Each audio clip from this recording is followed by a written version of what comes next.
Good morning, everyone. I'm Assistant Chief Constable Matt Longman, been leading this operation.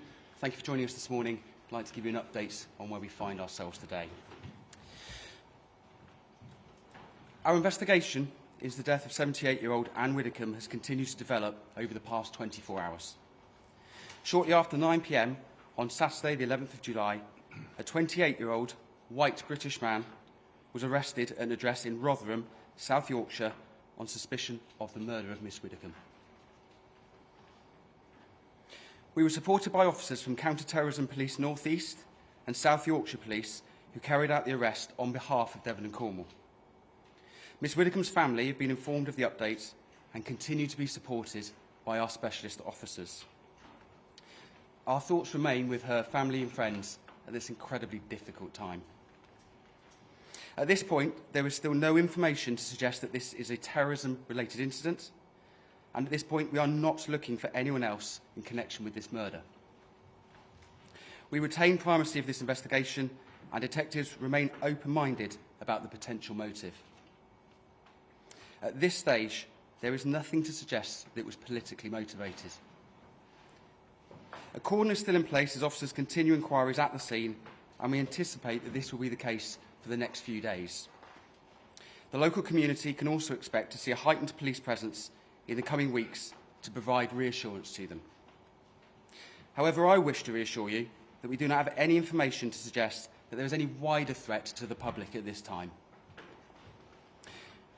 We're grateful to our colleagues in South Yorkshire for the assistance that they provided, and they'll continue to support through our investigation. Over the past few days, we've received in excess of 120 reports of information to assist us in our investigation into our major incident public portal. I'd just like to thank all those who've taken the time to contribute that information and ask anyone who has not yet submitted any information that they hold to do so as a priority. We're aware of online and public speculation, particularly with regards to motive. Again, I urge people not to share or engage with that speculation. It's unhelpful. It doesn't aid our investigation, and particularly it's distressing to the family and friends of Miss Widdecombe. We understand that there's a huge appetite for information, but progressing and protecting the integrity of our investigation is paramount now.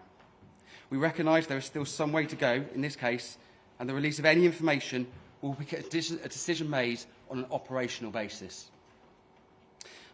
I would like to thank the local communities, the wider public and the media for their ongoing support and patience. I would ask them to continue to support us in the next stage of this investigation.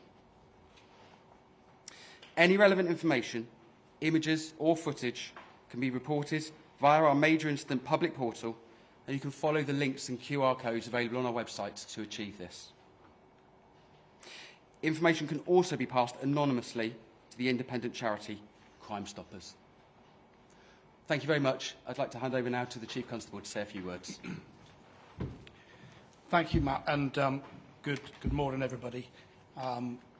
Thank you, first of all, to Matt, the Senior Investigating Officer, and the wider teams here in Devon and Cornwall that have mounted an extraordinary response to a horrific murder of a very prominent public figure.